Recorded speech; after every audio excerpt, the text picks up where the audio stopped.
Morning, everyone. Okay.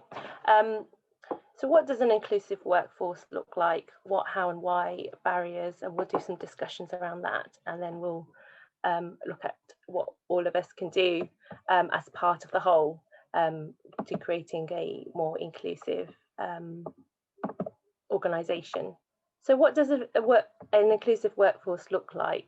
Well, an inclusive workforce really should have diversity, a diversity of people at every level in the organisation. Many cultures, traditions, beliefs, languages, abilities, lifestyles are represented in both the workforce as well as the audience visitors.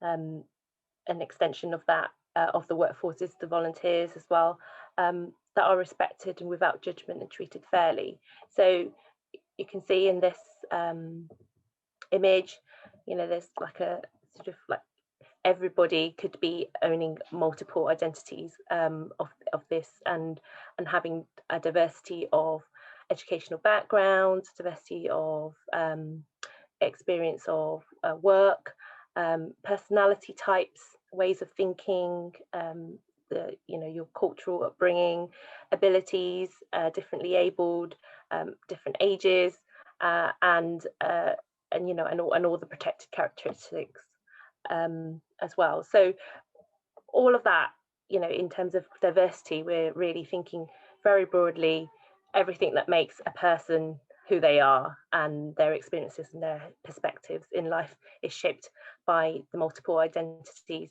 that they own.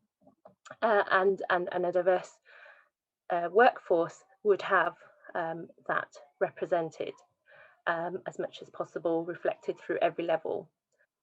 So with diversity, it's half of the D&I picture. It's getting diversity into your organisation and ensuring that you have the broadest and most diverse workforce representation is a key part of, I guess, in having a resilient organisation, having a well-informed, connected and relevant organisation to the communities around you, or to from a business perspective, to have multiple talents and potentials invested in your organisation, and talents represented in your organisation. And so that's half of the picture. The other half is the inclusion, and how do we enable difference and recognise and value difference in the organisation, so that the culture of the organisation that's created creates a culture that respects and encourages diversity to people with their diversity of experiences, their diversity of thoughts, be brought in to the benefit of the organisation, and be able to be their full selves, and be embraced and valued and respected to do the job, make the difference, and fulfil their full potential in their work role. So diversity is everyone, and we do have in our sector, in our museum sector, we know that there is certain characteristics and representation that we are underrepresented in. We don't have enough people of colour, people from a Black, Asian and ethnically diverse background, socio-economic representation, and working class representation, disability. So all of those areas, we know that from sector study and data from Arts Council. So we know where we're kind of like, as a sector, where we need to be doing better to represent the diversity of the population of the UK. And in each context of organisations, different organisations are working towards different contexts, and will have their own sort of benchmark in what what is diversity that's missing in the organisation. And the other half or the other, major part that I was talking about in terms of diversity. So you can get diversity into the organisation. You can, like devise diversity strategies and look at recruitment and look at targeting and improve the way that you're able to attract diversity into the organisation. And once you do that, actually the other part of it is inclusion. It's being able to maximise that hard effort to get the diversity into your organisation. How are you going to be able to maximise that wealth of experience and talent, and also be able to retain that diversity? And the inclusion then is the work of the organisation and everyone involved in the organisation to ensure that there's that inclusive culture that enables that to happen. And inclusion happens on a daily basis, and it's about all of the thousands of interactions that you would have with individuals. And so what does, I guess, in terms of a workplace context, it refers to an individual's experience in the workplace and in wider society and the extent to which they feel valued and included. So it's about belonging within a group, and people seek their belonging, whether they fit. They seek safety, and so there's that sort of like, how can in the everyday practices and interactions there be this mindful inclusion aspect, so that the diversity is can flourish. And so there's like we talk about psychological safety is a deeper level of enabling a culture that people can feel safe in, and there's many factors why people won't feel that, and that's a deeper, and there's another level of training for that. So though there's very key to kind of be working together in terms of diversity, inclusion, and then you're looking at equity as another aspect of ensuring that there is like a fair and reasonable policy and practice in place, so that everyone is feeling included. And then also there's a need to address certain people are at different levels and different level of access. So being able to kind of look at that from an equity perspective in terms of what are people's needs in the workforce to support their inclusion and to support individuals to be able to do their job well. And why does diversity matter? Why does this work matter?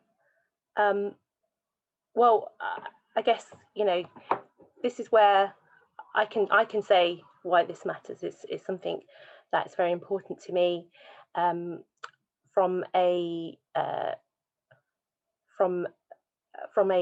values perspective. I just think that the opportunity loss when we don't have and recognise and value the diversity around us and have it in our organisations is a massive loss to an organisation, but also in terms of individuals being able to express themselves fully and bring themselves fully to a place is something that personally I think is very important part of spending a lot of your time at work, and therefore it is important that people feel they belong there, and people's all aspect of them is valued and recognised, and there's not other aspects of them that are suppressed, or they experience a negative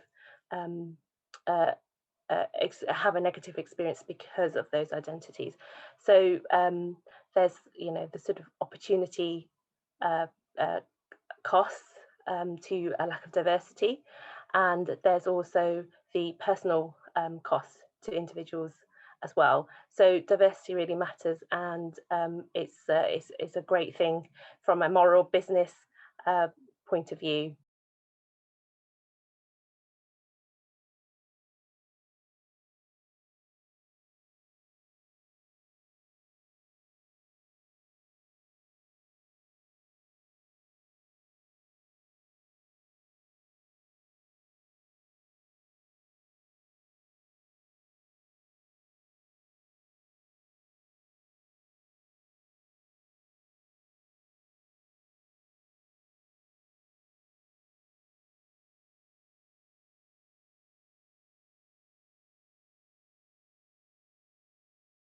So, hi everyone. Just a little bit of, I suppose, of an intro into myself, and just to say I'm delighted to be here and be invited to share 10 minutes with you and just have a conversation a little bit about who we are, what we do, and I suppose the reason why an organisation like ours exists. So just to give you a little bit of background into myself, I think that the first slide, which is the next one, we'll just wait for that. Yeah, perfect. So I'm the chief exec of an organization called BAME Recruitment, which is a diversity and inclusion consultancy firm, but I'm also the co-founder of an organization called Diversifying, which I'm shamelessly plugging behind me as a hider, and it's hiding a lot of multitude of sins behind me. But also I do a lot of work with within the sector as well. I've been doing some stuff with the Museum of London over the past probably year. I'm working on a number of kind of projects with the museum and also the Natural History Museum as well. So it's a sector that we've been doing quite a lot of work in. But for me, background into myself, I've been in recruitment for just over 20 years. And throughout that time, I've worked across so many different sectors, from television to telecoms to creative kind of industries. And the work that I did was really around making sure with organizations that I was part of was to widen the reach of, talent. And for me, the frustration is, when you hear people saying, well, there's not enough diverse talent out there, it's really frustrating because the talent is out there. It's just, we know it's not equal access to opportunities for everybody. And that was one of the reasons why I really wanted to set up the business that we have, to try and challenge that myth and really work in partnership with organizations that are genuine about going on that journey, but want to reach a more wider audience of talent in a way that's not tokenistic, that's about giving everyone that equal access, and that's about leveling the playing field as well. Alongside my day job, I do a lot of other kind of work outside my day-to-day job. I'm also chair of a board for a children's publishing charity, which again is another sector that's really, doing a lot to try and diversify in terms of the books that they have for children's books. So that's something I've been involved in. I'm also a trustee for another children's organisation called Serious Fun, which is all about giving seriously ill children the ability to have fun, really, and create fun through camps that are catered to support their kind of needs. But alongside that, I do a lot of kind of keynote speaking. I do a lot of mentoring, and really just trying to change the perception and get people to think a little bit differently around what diversity and inclusion means, and along the way, just change a bit of hearts and minds as well. So just to give you an intro into the two organizations that I'm part of, if we can move to the next slide, please, Elizabeth. So I'll start with BAME Recruitment. And as I said, a little bit earlier on, that, BAME Recruitment was set up just over 6 years ago now, really with that mission to try and, work with organizations that are going on that journey. The reason I call it a journey is because there's no destination. I think with D&I, it's really about understanding where you are, where you're trying to get to, and some of the steps that you need to take to achieve that.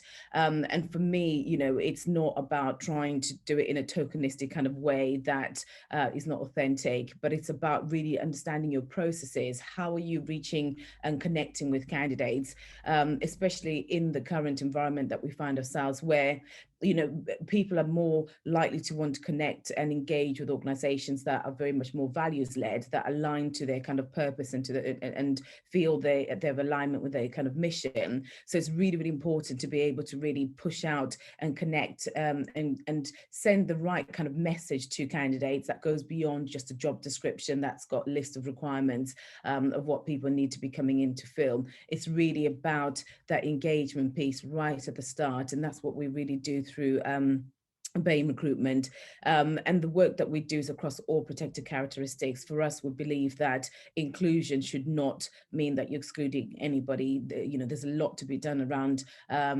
engagement in underrepresented communities, so some positive action, but that should never lead to positive discrimination. So the work that we do is across all protected characteristics, so that's ethnicity, gender, LGBTQ+, disability, parents, age, you know, you name it. It's about giving everyone equal opportunities. And we tend to focus with BAME Recruitment at that kind of mid to senior level, because that's where the challenge seems to be with organizations in terms of attracting talent at that kind of mid to senior level. And really, it goes beyond just an attraction piece. I think it's one thing going out and trying to attract great candidates into your organization, but you have to go beyond that. Once the candidates are in your organization, how are you going to retain them? How are you going to keep them engaged? What kind of environment are they actually coming into? Is it one that's going to allow them to succeed and to thrive once they're in there? And is it an environment that you know, truly values their difference and allows them to be their true authentic self? So that's where that culture shift and that culture change is really, really important, to make sure if you are bringing in diverse talent, you really have to you know, work very hard in terms of creating the right kind of environment for them. You know, the attraction piece is just one part. You have to go and do much more work once you know, that talent is inside your organization. And also around, you know, the way that we partner with the clients is also looking at that kind of progression, because it's one thing bringing people in, but if they look at their careers and they look at the hierarchy and don't see that representation, they feel it's unattainable. So most likely you'll only have them for a short space of time before they leave and seek that progression elsewhere. So it's really making sure that when you are bringing people into your organization, you're cultivating that talent, you're supporting them, you're developing them, and you're allowing them to succeed and see a way for them to grow their careers once they're in the organization. So that's a lot of work that we do through our consultancy part of the business, is really work in partnership with our clients in terms of how can we make sure that you're retaining that talent and that you're developing them and you're progressing them. With BAME Recruitment, we work across all sectors, so we're not sector specific, and the reason being that when you are trying to create a level playing field, that goes across all sectors. You know, I don't know a sector that I can say is, you know, doing this incredibly well. You know, I think every sector has got a lot of work to do. I think there's more that can be done. I don't think there's anybody that's cracked it. So, you know, for us, it's really going on a journey and taking every organization as an individual, because what works in one organization might not necessarily work for another organization. So it's really understanding the needs and the journey that that particular organization is going on, and where we can actually add value and where we can support them along that journey. One of the other things that we wanted to do was to give our clients direct access to that talent pool, where they can really be connecting and engaging themselves, but also talking about the journey that they're going on, you know, without the need to always be reliant on agencies. And that's where we created the Diversifying platform. So Diversifying's now been growing just over 2 years, and on there's probably about 450 organizations that showcase the opportunities to a very wide audience of talent. But alongside that, you can put things like videos, you can put blogs on what you're actually doing to create an inclusive workforce. I think it's one thing to say, yes, we're an equal opportunities organization, which everybody puts on their job description, but you have to go beyond that. You actually have to demonstrate what you're doing to create and be an equal opportunities organization. And this is where the platform really allows you to do that. You can amplify that message a lot more, you know, whether you're running events around whether it's Women's Month, International Month, or whether it's Black History Month, or it's LGBT History Month, whatever it is, you can showcase what you're doing to support your colleagues that come from different kind of backgrounds. If you've got videos that you want to share, or pictures that you want to share, or if you've got events that you're running that you want to invite people to come and join, you can do that through the platform. So you have your own individual kind of profile where you can really connect and engage with talent. But alongside that, you control that platform, you control your own page, you can showcase your vacancies across at any level, and then the candidates are coming directly through to you, so we don't get a chance to see those applications, but it's just a direct access for you without always being reliant on agencies. You could do some of this work yourselves. So that's where the platform's been really amazing. We've got a big TV launch advert that's going out nationally in a couple of weeks, so do look out for that across your TV channels. And just to, I've just been told I've got a couple of minutes left, so just to round it off, I suppose in terms of the organisations that we've worked with, which is the next slide, Elizabeth. We've been very lucky that, as I mentioned, we're not sector specific, and you'll see from the next slide that, every organization is trying to do different. Each and every one of those organizations that's on there have all a need. They're all trying to diversify their workforce. It doesn't matter whether the biggest brand or the smallest brand. Each and every one is trying to find ways that they could do better. And I think there's a need that we can all do better. There's ways that we can all improve, and it's really understanding what you need to do to make those changes and how you can implement that into your organization in a way that's impactful, that's going to give you the results that you seek. So hopefully that's kind of given you a little bit of an overview in terms of us as an organization, how we work with other organizations, and where we can support for anyone that's interested. I think the last slide just really kind of just shows some of our contact details, which hopefully, Elizabeth, if you do want to share afterwards, do feel free to reach out.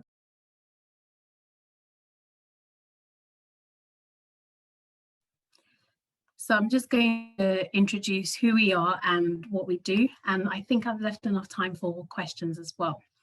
So we are Inclusive Boards, and it's really in our name. We focus predominantly on board and governance level area, and that means our mission is to diversify as many boards as possible, predominantly focusing on the not-for-profit sector. So that means charities, museums and heritage, public sector, etc. So our mission is really to ensure that boards of organizations are as diverse as they can be, because we know that there's a big impact in having really diverse boards, because it trickles down the rest of the organization. Excuse me. So these are just some of the clients we worked with last year. And you'll see that quite diverse in nature, and some of them are for volunteer trustee boards, and some of them are for paid opportunities. Really, our goal is to make sure that organizations are as diverse at board level as much as they can be. Just to give you a brief of some of the things that we do.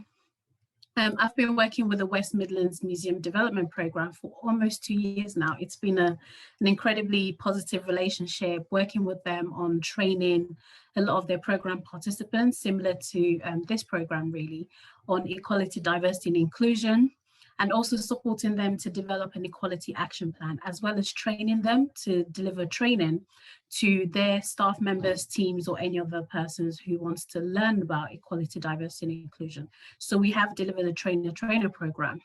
And yesterday also did the same thing for the East Midlands Museum Development Program. So it kind of it's been an incestuous relationship going around and training the Museums Development Program. So I'm very familiar about the museums and heritage sector and some of the challenges facing them. But some of the things that we do is focus, as I mentioned, on board practice. And it's making sure that boards have an inclusive recruitment process. So we know typically it's who do you know, and maybe tapping people on the shoulder to say, actually, we've got a space on this board, do you want to be a part of it? However, what we do is we encourage all our clients to have an inclusive recruitment process. So that means being independent as much as possible. And also we make sure that we submit as much of a diverse long list as possible. And we work across the different protected characteristics and also beyond. For example, regional diversity for national organizations. We work with in terms of targeting lived experience, we're actually working with a client, or we've worked with 2 clients and several others, on targeting candidates with lived experience of either mental health, learning disability, or otherwise, including those from a lower socioeconomic background as well. So we do ensure that we submit a diverse long list of candidates to our clients. We try to make it difficult for them to say no, basically. We also deliver equality, diversity, and inclusion advisory. And this is typically through primary and secondary data collection. So we'll analyze some of the information that you have and also go in and talk to your staff members. Because we're independent, we're hoping they'll share more, and usually they do, which is good because it means we have really good information to go with. And more importantly, you know what you're doing really well and also areas that you can improve on. And we support organizations to develop action plans and submit recommendations to them. Recently just completed work with Big Society Capital, who's a funder, and they're funded by the UK government as well to develop their action plan over the next 5 years. And currently working with the UK Council of Psychotherapists. I'm chairing the EDI committee to make sure that they also have a really good action plan over the next 5 years, because action plan is basically a roadmap to let you know what you should be doing when it comes to your equality, diversity, and inclusion. And that's also, I'm working with about 5 museums within the East Midlands Museum Development Programme to develop their equality action plans as well. Not just part of their funding to the Arts Council, but more broadly around some of the activities and strategic objectives that they have. And finally, the EDI training, making sure that the sessions are interactive, especially now that we can't see each other face to face. I try to make sure that it's as interactive as possible. Someone said it felt like therapy, but I don't think so. I think it's because I'm putting you in a position to empathize with other potential candidates, audience, and volunteers that you're going to get in contact with. And we have delivered trainings to board members, senior management teams, and general workforce. Currently training all staff members, including the board, at Ironbridge Gorge Museum. So that started a couple of weeks ago, and well, we're only 13 days into January, but so we started in January, and it's been really, really good. And I just wanted to share some hints and tips about this is focused on board recruitment, but actually it does cross across all other types of recruitment that you may be conducting as well. So your job pack, it's basically your billboard to potential candidates. It's the first thing they see before they engage with you. So it's really important that it's engaging, and it showcases you in the best possible light. Not only should you have images, don't force stock images if you don't have them. For example, we did a job pack for the National Archives, and it's basically interiors of what the archives are. So don't force any stock images. It's better to be as authentic with your picture and your image as much as you can. Think about your essentials and desirables, especially when it comes to board recruitment. We always ask, do you need a candidate that's been on the board before? Is that really essential? So it's really important that you challenge yourself on what's essential and desirable. And I know in the museums and heritage sector, that's something that you're trying to change, and hopefully you can challenge yourself more on what you think is essential, especially when it comes to maybe some types of degrees or masters that's required for some jobs. Make sure that it's available in different formats. So you need to think about those who use screen reading softwares, and making sure that if you're using images, you've captioned it, or use alternative text if you're on socials. It's really important that you do think about disabled candidates and how they can access the pack. And I know that most organizations do put, we can provide this in an alternative format. However, what we typically do is make sure it's readily available for them anyway. And finally, do you have a guaranteed interview scheme? So I have just a few minutes left, so I'm just going to rush through it. But guaranteed interview scheme is such a good way to engage with a wider candidate, especially disabled candidates, and making sure that you're advertising beyond your network. Your interview panel, if they're not diverse, think about including an independent panel member. It's a really good way to ensure that you have diverse interview panel. In the virtual world, it's important that you make sure the candidates are as comfortable as possible, And remember, as much as you're interviewing them, they're also interviewing you to decide if they still want to work for you. And finally, your induction. It's actually noted that if you have a really good induction process, your retention rate for staff members and volunteers is likely to be high. So make sure that you have a really good and thorough induction process, and that EDI is woven through every fabric of it. Gosh, I didn't think I would run out of time so quickly, but that's it.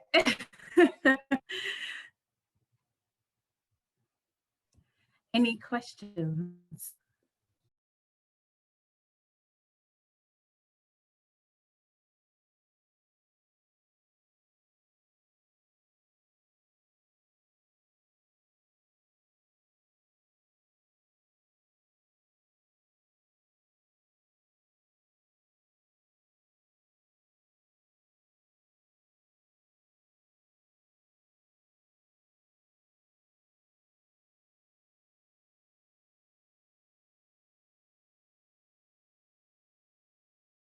It's kind of like the diversity, identifying, you know, where you can attract the diversity of skills and experience that you require and need in terms of why it's important, relevance, telling authentic stories, being able to represent your communities, and also it's making a stronger, more resilient organisation.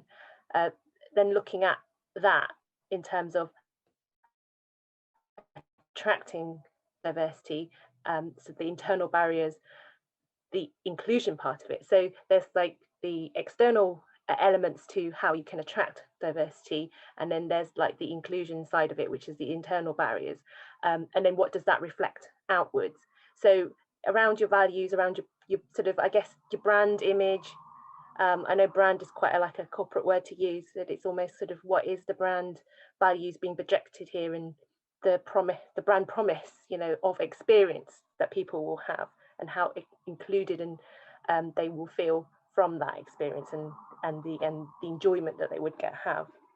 So there's all of that sort of, you know, kind of like that deeper level of work in terms of inclusion that is involved as part of the effort to diversify.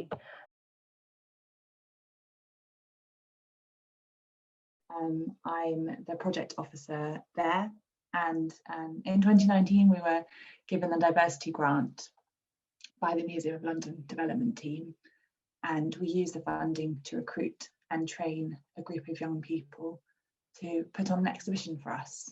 And the exhibition went ahead and opened in February 2020, tragically, it turns out. And this session is about diversifying workforces and volunteer pools in museums. So I'm going to focus on how we recruited the people for the project. In our funding application for the museum development team, we laid out that Brent is the most diverse borough in London, and that we hope that through this project we can engage young people and people from BAME backgrounds in the project and in our service. This is really important because while the area is diverse and while loads of young people use the library to study in, very few actually engaged with our service, with the museum and with the archives. And the majority of people who did were families and older people, and majority white. We hope that by giving a group of young people the training and experience, hopefully encourage other people to come and see what we're all about. So, and we also hope that it would help them to keep volunteering with us, to work with us, and to seek careers themselves in heritage. Brent was named the Borough of Culture for 2020.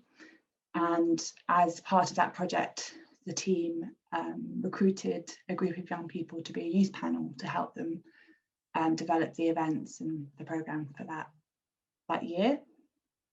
We hoped that some of those young people might be interested in our project, but unfortunately that didn't happen. So I had a little bit of a scramble to try and recruit some young people myself.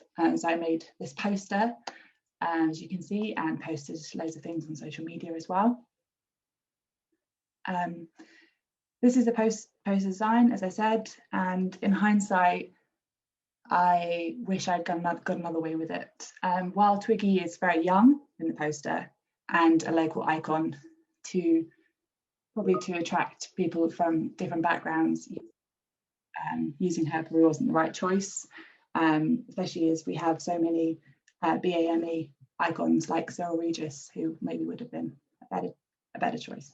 For example, we defined young people as 16 to 30, and I chose Thursday evenings as the evening to get together for the meetings, so that people could, with work and study commitments, could come along. This ended up being really crucial because all of the participants who joined were working or studying full time, so they wouldn't have been able to come if it was during working hours. I put money in the budget for refreshments at each meeting, as it was over dinner time, and I wanted them to keep brain power till 8 p.m. So that was really important too. It was mostly pizza or chips, nothing healthy, unfortunately. I've learned about the importance of thinking about barriers of engagement in the process of the recruitment stage. I think it's really important that when recruiting young people, you need to think about these kind of things, about timings, about what they need in order to be able to engage. And it's also true for people with different ethnic backgrounds and different backgrounds as well. There's a reason most of our volunteers are over 60, it's because they have more time and they have time during working hours to give. The recruitment strategy, as you can see, was fairly successful. We got 5 people, 4 of them were women and 1 was a man, and they were all 18 to 28. As part of the project, I recruited different trainers to come in and give training on different museum topics that the participants themselves had chosen to learn more about. Through this training, they were able to then plan the exhibition from scratch, and they chose to look at recent culture in Brent, focusing on 5 themes: industry, transport, theatre, music and sport. They wrote the exhibition text, they worked with a designer, they took photographs, collected objects and all the different elements to make up the exhibition. We were able to install the exhibition in private view in February, as I mentioned, and the exhibition was able to open. And then after that, 3 of the participants expressed interest in carrying on volunteering with us afterwards. But of course, March happened and we all had to close, and so we weren't really able to kind of recruit more volunteers. I hope that when things do eventually get back to normal, we can reach out to them and see if they're still interested in working with us. I've just changed jobs, as I mentioned. I'm now the project officer working on a heritage and wellbeing project for Brent over the next 18 months. And I'll definitely take what I learned from this project with me into the new project when recruiting to ensure people from diverse backgrounds and different age groups have the same opportunities to apply and feel welcome and encouraged to apply. Developing a steering committee, and we have pledged that this will include people, young people and people from BAME backgrounds, and everyone will of course need a demonstrable interest and knowledge of Brent and its people and be passionate about health and wellbeing. We're also currently recruiting an apprentice, and we're hopeful this will be someone from the local area as well. We're excited to be able to give a young person we've already had loads of applications, so enthusiastic about that. Does anyone have any questions?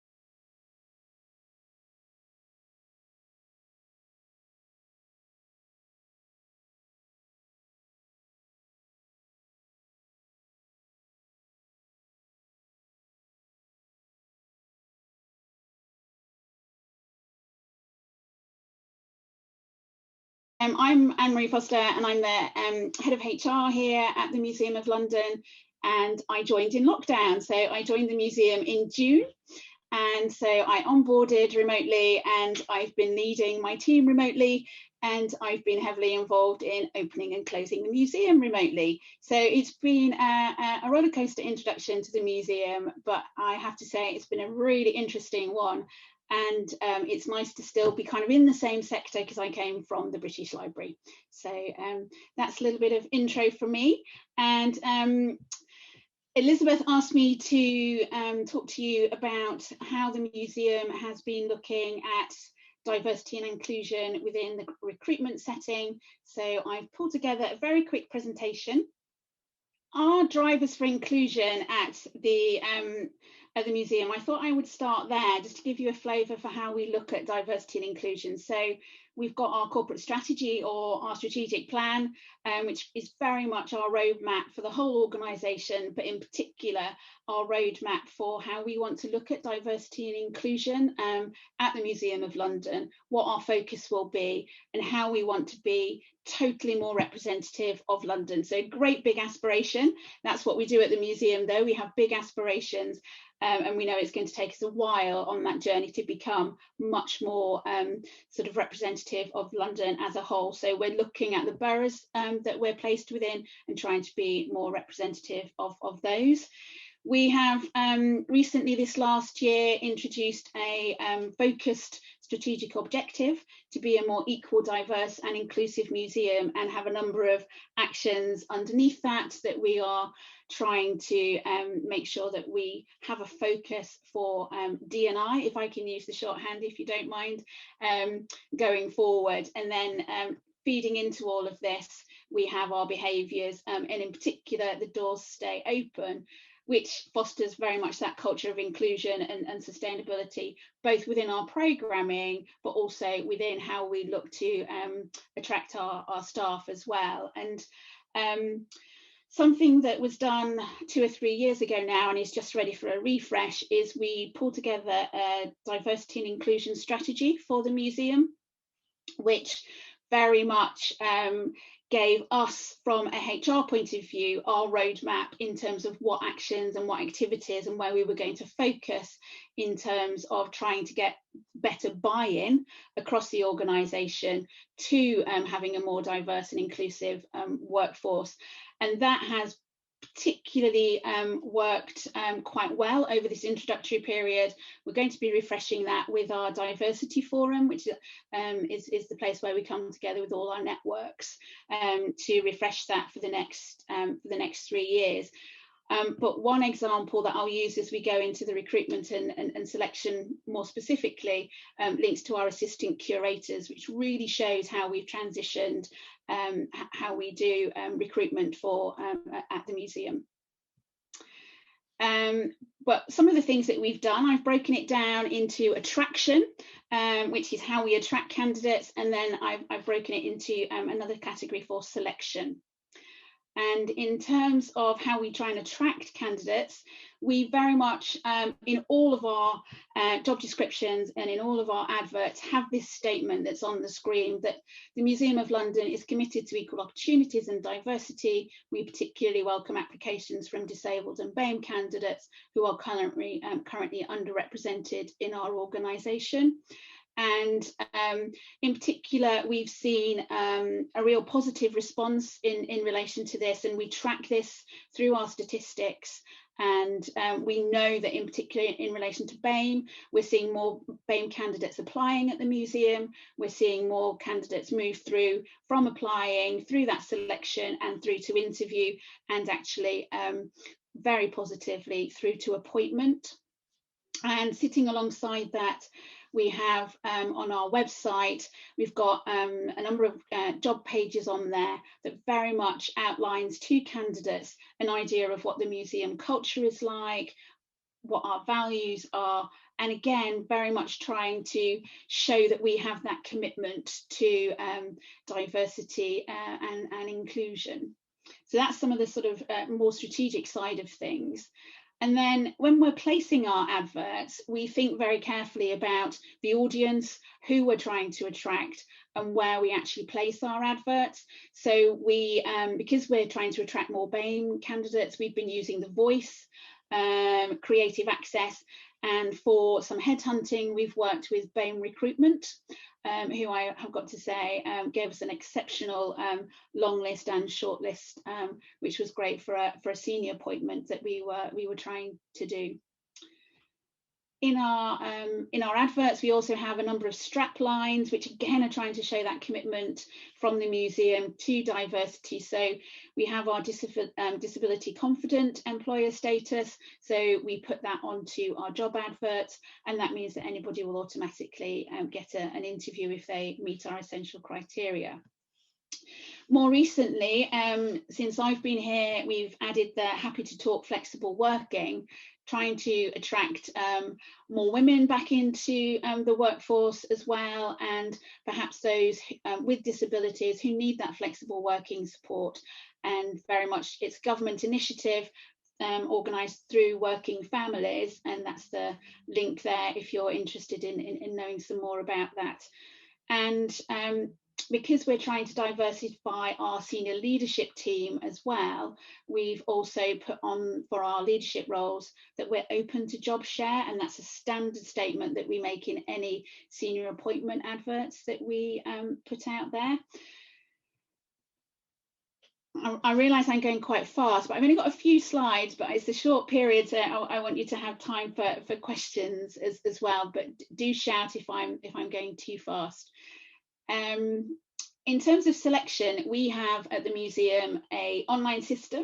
It's good, it's not the best, but it's a good one. And what it does enable us to do is have anonymous recruitment. So we've had that in place at the museum now for a number of years, and we remove all personal data. So that includes your name, your age, your date of birth, your address. It removes anything that might be used to identify or potentially misidentify somebody that might then bring some bias to the process. And since we've introduced that, I think that's really helped broaden the number of individuals coming through that pipeline from attraction through to selection. We use a standard application form as well, so that we've got a common baseline, and it kind of, because some people don't have CVs for some of the roles that we're trying to attract to, so we try and make it sort of a common base standard for everybody. And one of the things that we've spent some considerable time on is making sure that our managers are trained in how to do the whole recruitment and selection process, making sure that they've had unconscious bias training, but also that when they're building interview questions and techniques, or maybe even tests, that they're actually thinking about how they go about pulling those questions together such that they're not going to potentially mean that some candidates find it really difficult to answer the questions. So, for example, last year we were working with Curating London, and we were trying to do some recruitment for assistant curators. We very much, because of the nature of the programme of Curating London, wanted to look for people who didn't necessarily have your traditional museum background, so didn't necessarily have to have a qualification, didn't need to have an awful lot of experience. So the way in which we pulled that advert together and the language that we used tried to convey that to the candidates. So we appointed 3 individuals from that recruitment campaign. We had over 500 applications because of sort of removing some of those natural barriers that exist to some of the wider, more diverse population. We spent some time through the advertising and the recruitment process explaining what a museum is, what the roles would be doing, and how sort of very different they were to traditional roles. And we used a number of tests to get people's aptitude and ability rather than experience. And at the end, we've got 3 new candidates, 3 new colleagues rather, who joined us in October, November time. and they are 3 BAME candidates who came through that process, and it was a completely different experience for the museum, and something that we want to replicate going forward. And then just behind all of this, some of the things that we have done more generally, we did a whole recruitment and selection review, which meant we made a lot of changes to our whole process. But some of those, both for our internal candidates who were looking for promotion, because we realised that we weren't necessarily seeing diversity moving through the promotions internally. So we pulled together a top tips page, which we've got internal and on our website, to help people be successful in applying for jobs. But we also amended our job adverts and templates to get rid of jargonistic language, to make them less formal, and to broaden that we're looking beyond just experience. So we changed the way we specify our jobs and the essential criteria that we're looking for from candidates. And to make sure that all of this work is hitting the mark and achieving what we want to, we regularly review our statistics.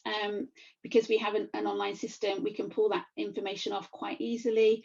I report on that on a regular basis to board, and annually it also goes to our board of trustees as well, and very much looking at how we're doing attracting a more diverse workforce. So that's what applications we get, what number move through the shortlisting process, what number move through the interview, and hopefully ultimately to appointment. So as well as making all these changes, we are trying to make sure we're monitoring it to see the impact. And as I said earlier, we're doing okay on BAME. We can always do better, because we need to have much more diversity at the top of the organisation. Really trying now to spend some time looking at disability and how we can be encouraging that wider. We have a really greatly diverse workforce from an LGBTQ+ point of view, and so as I say, disability is the next area of focus for us in refreshing that D&I strategy. What we need to do though, very quickly, and we'll do as part of that strategy revamp, is now actually set some targets. We haven't got any formal KPIs in this area, so that's something that I very much want to look at.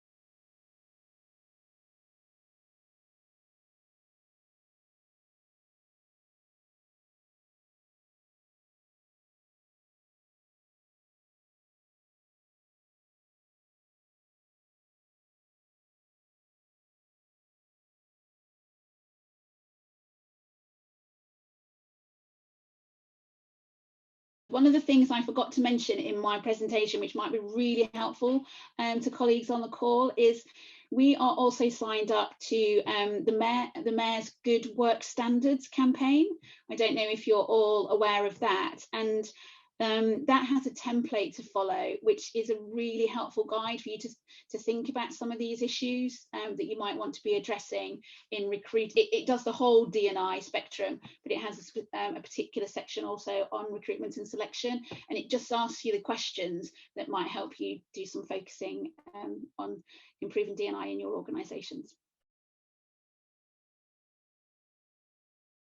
I'm Aisling, I'm Community Engagement Manager at the Museum of London. But for about 3/4 of the year, I've also been a trustee of a museum called the Peace Museum in Bradford. So I'm just going to talk to you a bit about just my general experiences, how I became a trustee, and kind of what I do there.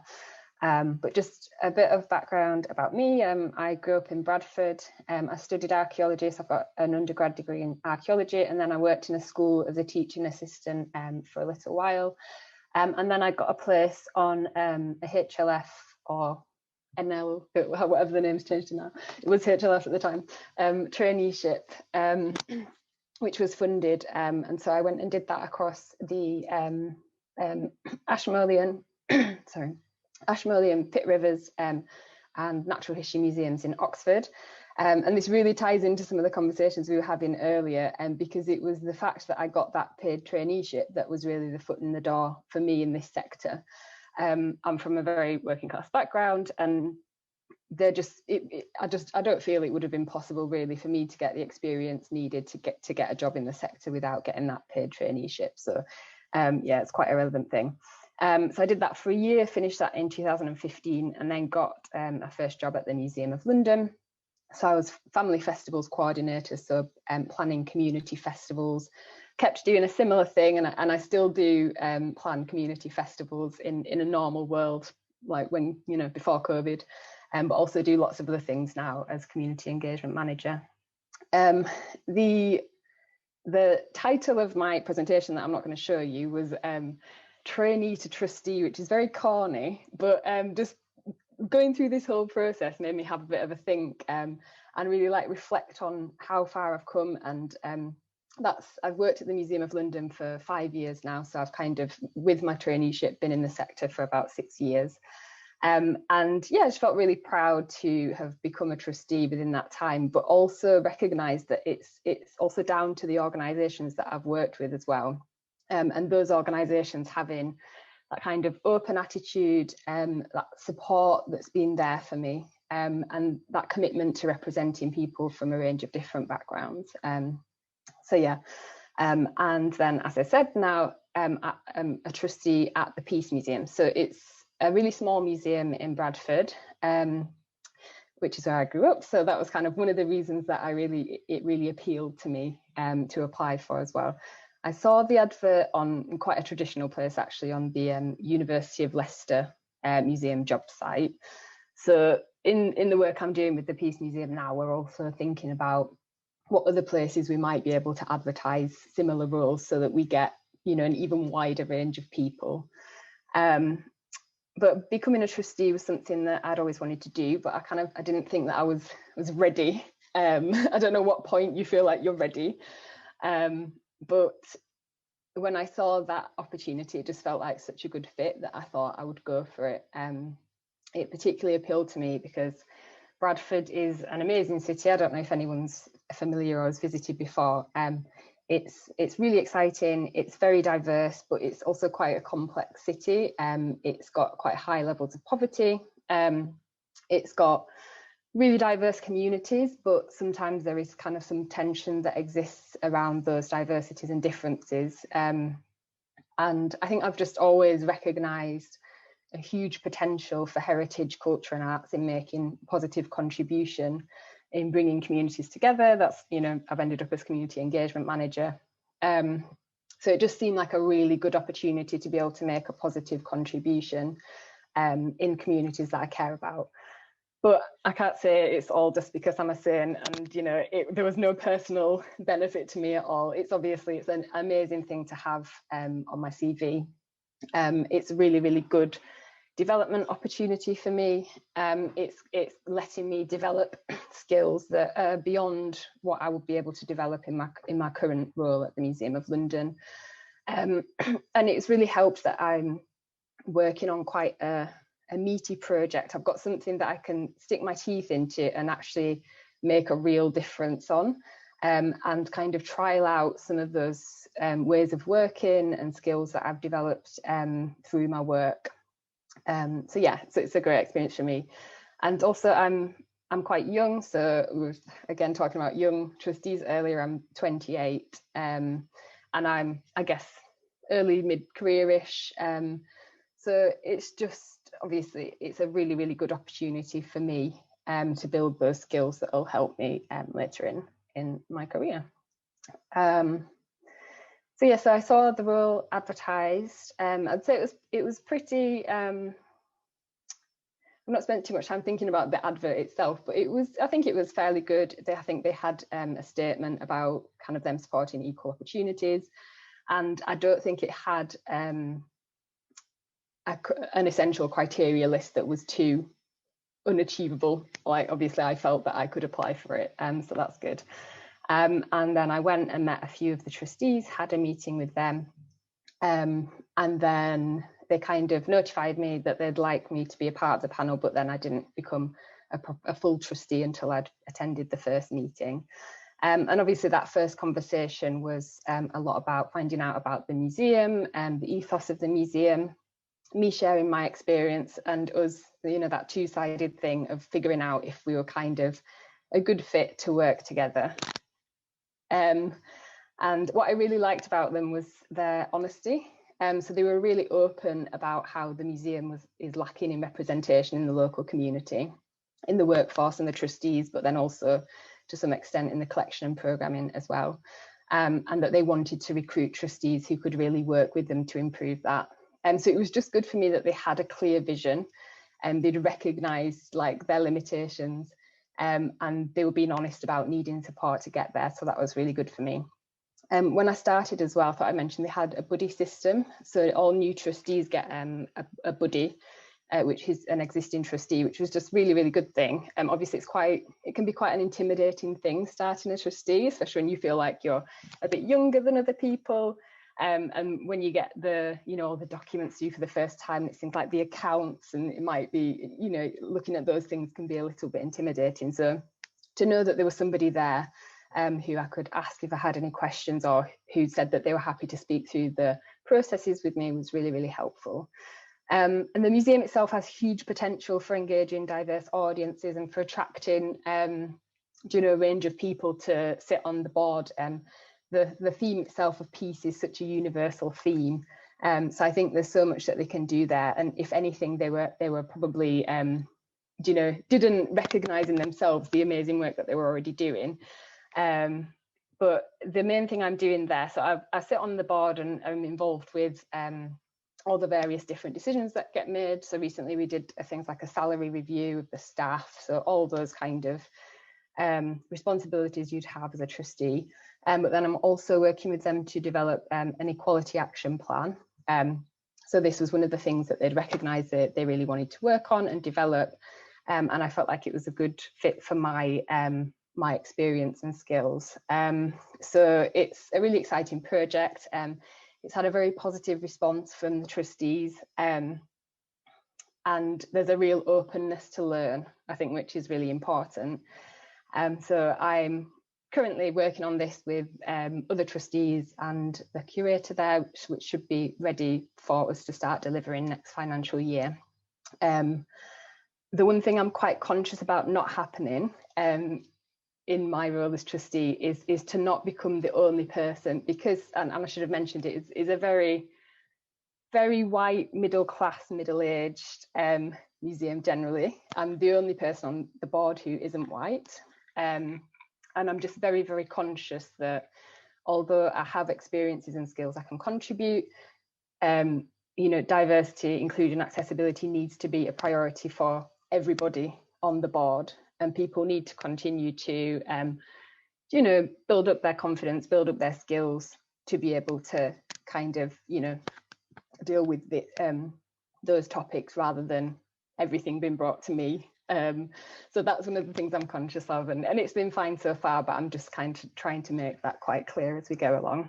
But otherwise, yeah, I think I bring lots of fresh ideas and perspectives to the board. It's great that I'm young. I'm a bit closer to the audiences that they're trying to attract. I'm not that much older than the young people that they're trying to get in the door. And hopefully I bring my own kind of lived experience and views as well to help in that development of the museum. So yeah, that's it. I'll take any questions if anyone has any. Yeah, that's a good question, actually. And it's one of the things when I was recruited as well, they were a little bit, I felt they were like, so do you work full time? And I'm like, yeah, I do have another full-time job to do, because it can become a bit of another job, especially at the minute, because I'm working on the equality action plan. We have the actual trustee meetings themselves, I think, quarterly. So we have 4 a year of a couple of hours, which isn't a huge time commitment. Because I've taken on this equality action plan, I'd say I am working on it most weeks, maybe for like an hour probably. But that's over a set period. And then I'm hoping that once we, my aim is that this plan will then support all the different working groups in their own work, so that that work can be less on me.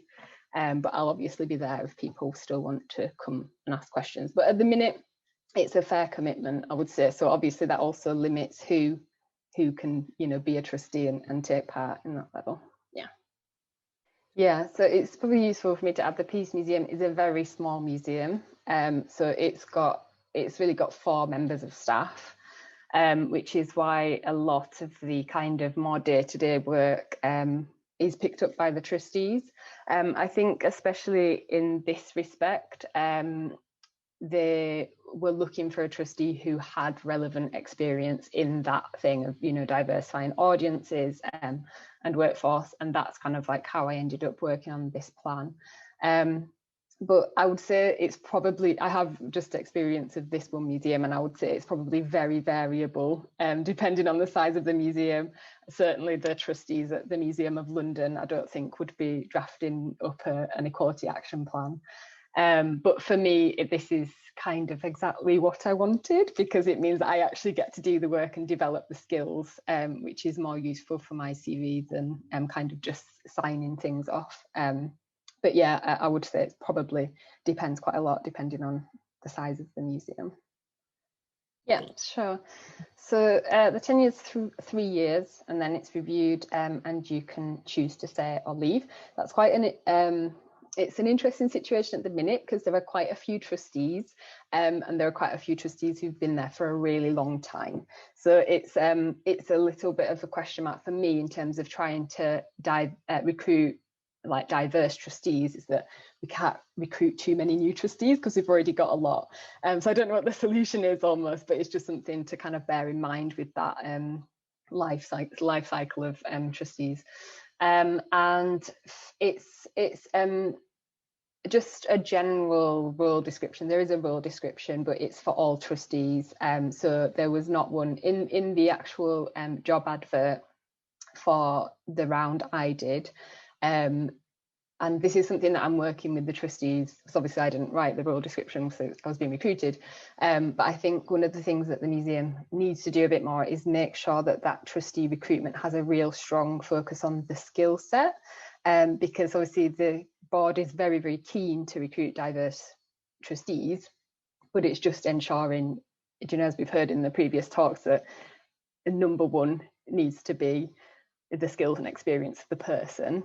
To make sure, we're not ending up with kind of just that recruitment for the sake of the colour of someone's skin. So that's something that I think we need to work on more. I think when I was recruited, it was something which was fine, which was about, really wanting to build relationships with the local communities, to make sure that we were building that diversity type thing.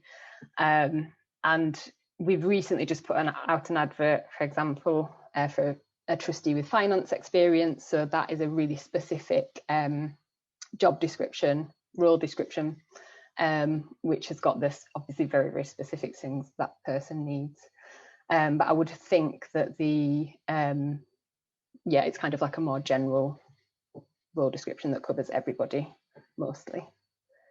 Yeah, so when they did the recruitment round for me, they were also looking for the finance person. So there was the two kind of separate, we're looking for somebody who's got experience of finance, and we're looking for somebody who can work with us to develop this equality action plan, which they'd already kind of committed they were going to do. But I think they'd tried to start and then been a bit like, actually, we need support in this. So that's kind of the road that they went down. Yeah, so I kind of applied knowing that that was the task, the role that I was going to focus on, at least initially, and that's kind of what attracted me to apply as well, which is probably good to know. If there is anything specific, it can help for recruitment, because that was the thing I saw and was like, yeah, that's for me. So who, in terms of the responsibility of creating an inclusive organisation, well, for me, it's everybody in that organisation who's responsible. So, I urge you all to be an EDI champion for your organisation and within your organisation. Of course, this has to be embedded across the organisation and led by leadership and senior leadership and owned by senior leadership. I think it sort of like that's where the accountability and responsibility lies. However, as individuals within an organisation, we can talk about an organisation and its system and its culture and its structure as a thing over here in terms of examining it and understanding and deconstructing the barriers that you've identified earlier, internally and externally. However, being aware of your own agency within that organisation, your own contributions towards that culture is a really important aspect on reflection of creating an inclusive culture. You're part of that too. So whilst it's great to separate it and be able to look at it like that, it's also understanding and having that self-awareness of the fact that you can create this part of this culture and that is very much part of the internal looking at deconstructing the internal barriers is to look at individual accountability to creating an inclusive culture. So yeah, everyone in the organisation, everyone can be an EDI champion. But I'll just go through the list as you can see this now. If people can kind of just say, what do they understand about equity, inclusion, some of these key words that you might be very familiar with already, or there might be some sort of confusion. So it's equity, inclusion, implicit, unconscious bias, diversity, equality, the Equalities Act. Tan, I've seen some sort of discussions over Twitter and things about sort of the value of unconscious bias training and whether it is it worth, in your opinion, is it worth doing? And maybe to explain to the group what it is and whether it has value or not. Yeah, sure. I as I mentioned, it's about sort of having awareness. So sometimes with the fact that it's called unconscious bias, sometimes behaviours and actions that are happening that could be counterproductive to the actual value statements and the desire and the objectives that you want to have as a diverse organisation, as diverse and inclusive organisation. It could be counterproductive because we all have embedded socialisation of the environment, of the upbringing we have. So we all come with, bias and filters and blinkers. So it's very important to kind of just acknowledge that and have some sort of self-awareness and reflection upon that. So I think that is important to be to kind of just be conscious of, even if you don't necessarily recognize where those bias can show up. I don't think it's particularly helpful that it's called unconscious bias, because I think sometimes it can remove the responsibility and accountability. So we're not we're here as we are, and we've come this far. We're all on a learning journey, and I think that being able to reflect and have self-development is an important aspect in terms of wanting to achieve the EDI goals that we're talking about. And so therefore, actually, that's why I've called it implicit bias as well. It's sort of being able to take accountability and responsibility. We do have responsibility going forwards. We don't have to have guilt or be sorry for things that are just kind of our socialization, but we do have a responsibility to kind of deconstruct that and to understand that going forward. So that's where I would say that is useful and helpful. And it doesn't just stop there. It's kind of, well, what are you going to do with it? How is this awareness going to impact on ways that you would mitigate situations knowing that, you know, this possibly could be a reaction because of certain experiences that you don't even know that you had in terms of trigger. How can situations be de-escalated? How can behaviors be encouraged? So it's sort of positive reinforcement and kind of understanding, you know, those things. Yes, it is a lot of self-development and deep self-reflection, but it's practice over time as well. But it has to start with the will to be able to, you know, the will to not be ignorant, basically. You know, we don't know what we don't know, but if we begin on that journey, we can kind of, you know, uncover more things and lean into the discomfort and understand more about ourselves and about the environment that we want to kind of create more consciously. Okay, that was a bit about implicit and conscious bias. I would just say, yes, have that self-awareness, but don't just stop there. So I wanted to, you know, because we talked about some of the barriers, and we talked about internal culture and implicit and unconscious bias earlier when it came up in the conversation, as well as just now. And part of that is understanding, I guess, some of the access that certain people have and certain people don't have. And it relates back to one of the things on the list that I'd said in terms of equity. We want to and aspire for equality of opportunities, but also looking at equity is about understanding that what equality of opportunities looks like in terms of being able to have that is different for certain people because of the level of access and the level of privilege that they would have. So it's sort of understanding that, I guess, for yourself, but also for the group and the people that you're trying to get more representation on or have more input about, or to even, you know, and to work with. So sort of, yeah, having that is a understanding the sort of how privilege works would help identify, I guess, the type of interactions that we talked about in terms of inclusion, when we talked about, you know, attracting diversity, and then we talked about the main part of it, and then what you're going to do with it once you've attracted diversity.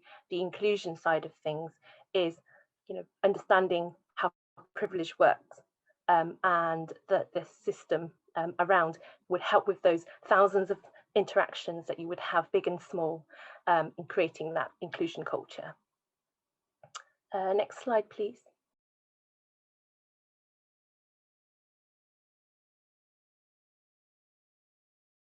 It's Deconstruction White Privilege by Dr. Robin DiAngelo, and she really talks about the construct, the social construct that we were talking about in terms of the socialization that we have, and what that could then embed as part of our unconscious thinking and stereotyping and bias, and then therefore a projection of that could be through certain behaviours that might be counterproductive to inclusion. New racism and binary. So in the video, if you get a chance, it's 20 minutes long, it's worth watching.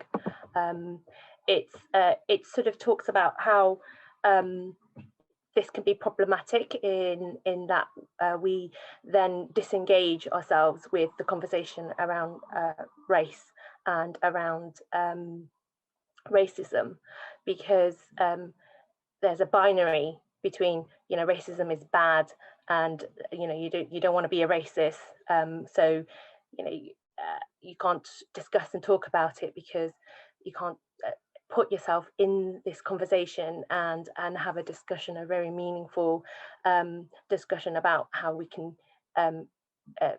create a anti-racist organization, an anti-racist place of work and society, because in that conversation, to put oneself in that conversation, and particularly people from a white who have white identity, it becomes this binary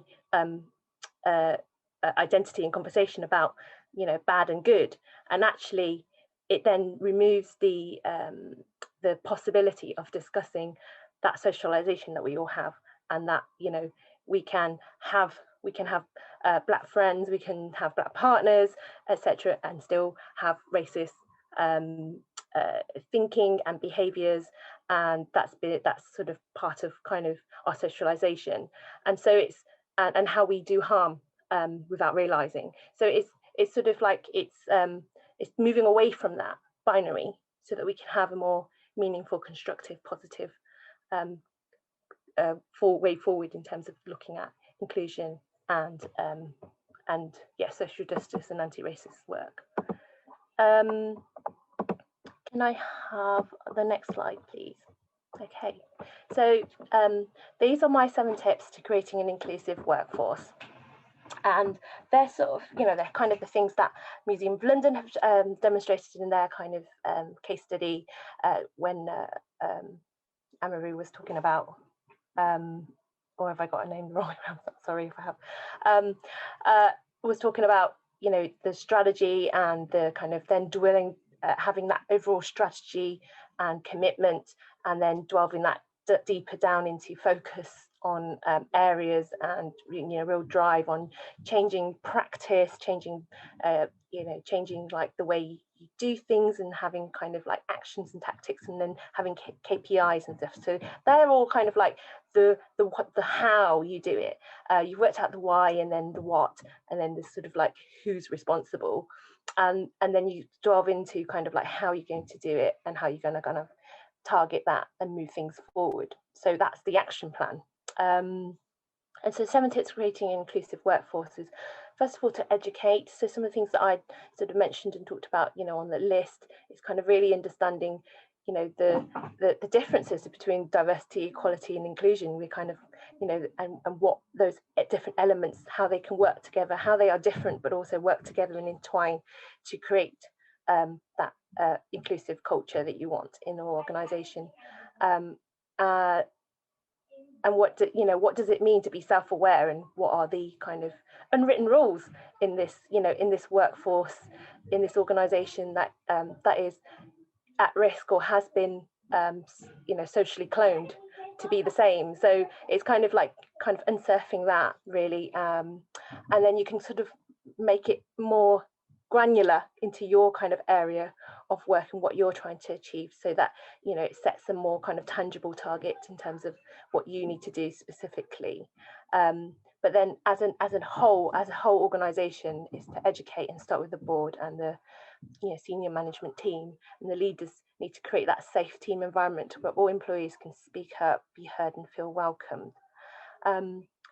To form that inclusion reference group or network, you know, some sort of support reference that sort of holds that, you know, holds power to account around action planning, around progressing, and also to just look to do that, you know, be that mirror and that self-reflection to the organization, to the culture, and to work on specific areas, and to pull that from across a diverse range, you know, across the workforce. So, you know, that reference group or that network is represented at all levels and across different functions, back of house, front of house, so that you get as diverse a pool as possible on that, and making, you know, everyone responsible for inclusion. 3, celebrate the difference and diversity that you do have, and to invite, you know, and as much as possible give as much probable, you know, have, you know, sort of make space for the voices and the people to share the culture, their lives, their lived experience as part of team building exercises and events, and just to kind of being aware of like the you know, sort of the spaces that people take up or don't take up, and kind of encouraging that more. For listening, really good deep listening to employees. You know, how are they engaged? How is everybody engaged in your organization in terms of you know, people being able to express themselves and their concerns and their needs. That is about belonging, and feeling, you know, sort of good about being in the workplace and workforce. And it's not just you go to HR because you have an issue. How is that sort of a regularly engaged environment, listening environment that's created? And cultivate that inclusive mindset. So number 5, you know, recognize the bias. So, you know, being kind of quite honest and reflective about that, and then to see where the touch points are in the interactions, and to put more thought into making sure that you know, you're being inclusive in, say, in meetings. You know, what do you need to do to make everyone feel they're participating equally and feel comfortable contributing and having their voice heard and valued, importantly. Within that, what are the conditions that need to be set? What are the things that, in terms of just access to the meetings, that would help people feel that sense of inclusion? Number 6, communicate goals and measure progress. So you know, the example that was shared in terms of what you know, Museum of London are doing, you know, looking at actually, you know, here are the goals, these are strategic plans, this is how we're doing, and this is how we're measuring our progress. And that's important in terms of, you know, in terms of building confidence and ensuring. I work with organisations in consultancy, and sometimes there can be a lot of anxiety around the fact that, you know, because it's very much looking at a deficit point of view, because it's like, oh, we're lacking in this and we're lacking in that, and it can be a bit daunting, and especially when we talk about conversations and around implicit bias and you know, trigger words like privilege. It can be something that can make people feel very anxious about, or an organisation feel anxious about. And it's important to kind of just stay very calm and clear and focus on the goals that you're setting for yourself and how you're measuring that, and then being able to celebrate that, and to kind of look at the good points and the good practice to spread.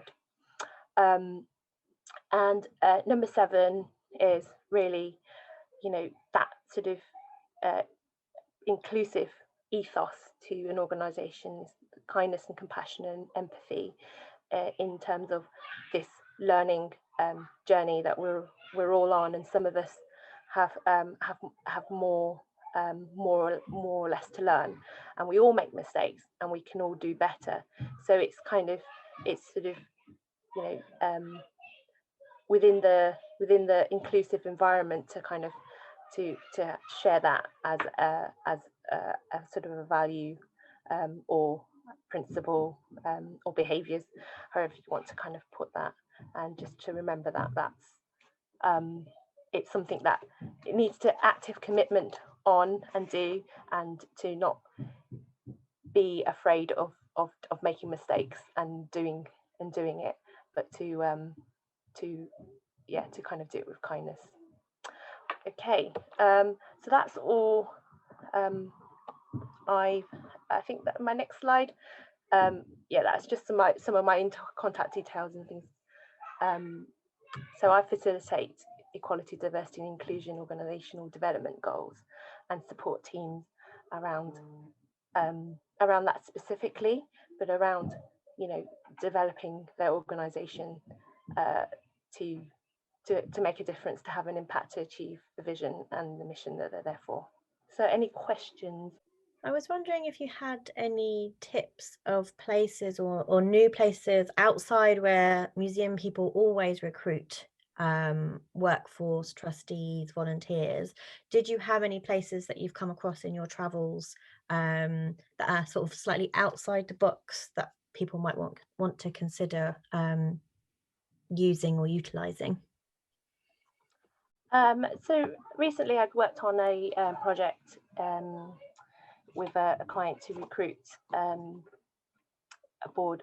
diverse board of trustees, and there was much kind of the trustees didn't reflect the diversity of the city, and it was really important for it too.